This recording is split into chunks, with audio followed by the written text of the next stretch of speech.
Oke, kita lihat ya dahsyatnya filsafat dalam diri seorang pemimpin stoikisme.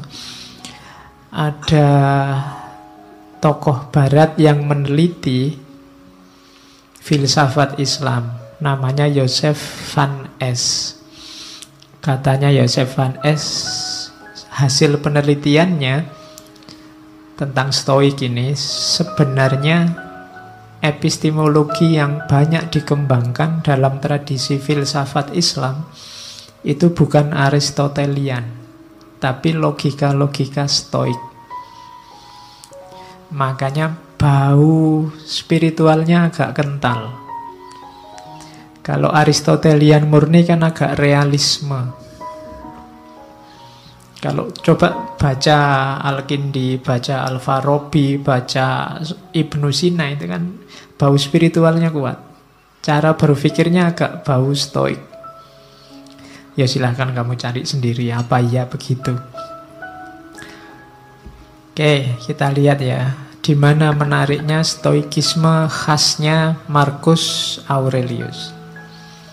Orang stoik itu ciri berpikirnya 4. Yang pertama, berfilsafat tidak perlu jelimet, yang penting baik dan manfaat. Nah, ini prinsip luar biasa.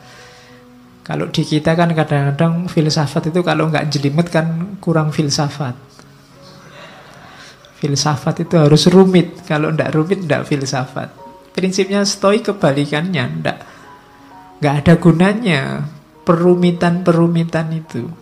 Yang simpel saja, apa adanya, tapi baik dan manfaat. Di antara yang membuat banyak orang trauma sama filsafat itu kan buletnya itu. Semakin ada tokoh filosof ngomong kok jelimet, semakin kamu puji, wah filsafatnya jeru gue mesti. Ya kan, setiap kali kamu nggak paham kan kamu anggap itu wah dalam itu, kan gitu kamu. Padahal prinsipnya stoik kebalikannya, tidak begitu. Jadi gagasan-gagasan besar itu tidak terlalu penting. Yang penting itu gagasan yang baik dan manfaat. Itu rumus pertama itu. Makanya stoikisme itu mudah dipahami. Kenapa kalian tidak paham? Ya karena bahasa Inggris kebanyakan referensinya, terjemahan ke dalam bahasa Indonesia.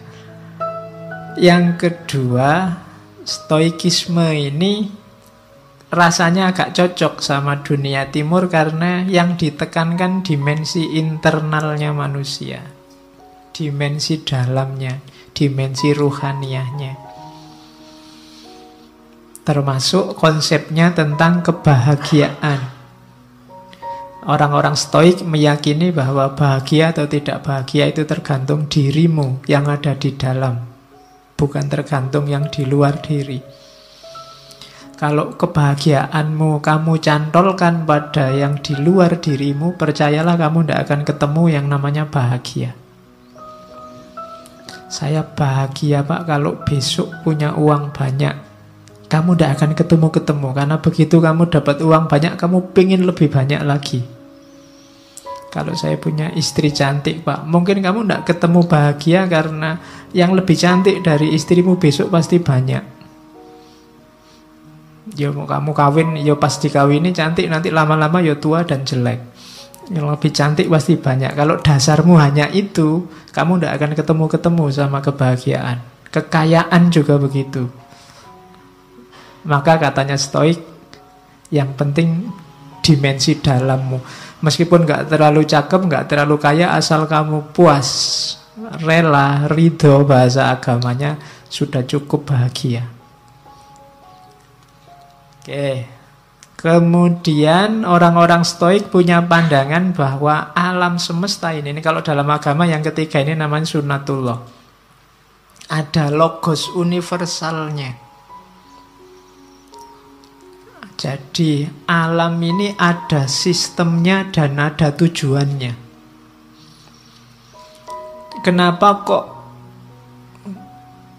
menurutmu kadang tidak adil, menurutmu kadang tidak imbang, menurutmu kadang tidak cocok? Biasanya kesimpulanmu begitu karena lihat parsial-parsial. Karena lihat satu peristiwa demi satu peristiwa. Kalau kamu baca lebih utuh, lebih luas, sebenarnya semuanya ada skenarionya, ada sistemnya. Itu keyakinannya orang Stoik. Sekali-sekali perlu ada bencana, sekali-sekali perlu ada kesedihan, sekali-sekali itu membacanya jangan diputus di bencana itu saja, di kesedihan itu saja. Bacanya jauh lebih luas, nanti akan kelihatan ada skenario besar. Ada aturan, ya kayak ada yang miskin, ada yang kaya. Itu kan ada main fungsinya sendiri-sendiri. Ada yang cantik, ada yang jelek. Itu semuanya kan ada struktur besarnya. Kalau cantik semua juga mungkin ada sunatullah yang akan tidak jalan, jelek semua juga begitu. Oke, kamu sendiri yang bisa nyari contoh banyak. Terus yang terakhir berarti apa? Manusia itu tugasnya ya jalankan fungsimu sebagai manusia. Tidak usah terlalu banyak komplain, terlalu banyak protes, terlalu banyak rekayasa. Malah bulet sendiri kamu nanti. Malah bingung sendiri. Kayak Diogenes kemarin loh. Kenapa hidup kita susah? Kita sendiri yang bikin rumit. Jadi jangan dibulet-bulet, kembali ke yang alami-alami, yang natural-natural. Nah, itu maunya orang-orang Stoik. Manusia itu kan yang bikin rumit kan dirinya sendiri. Sebenarnya rumusnya hidup itu kan simpel. Kalau lapar ya makan, kalau ngantuk ya tidur. Kalian ngaji kok sambil ngantuk? Kan bingung, Pak saya ngantuk sekali Pak. Ya tidur. Kan simpel. Kamu sendiri yang bikin rumit. Gitu loh. Oke. Kalau enggak punya ya nyari. Kalau yang dicari ada di orang lain ya minta nggak dikasih ya utang. Itu kan rumus simpel sebenarnya. Utang nggak boleh ya dirayu.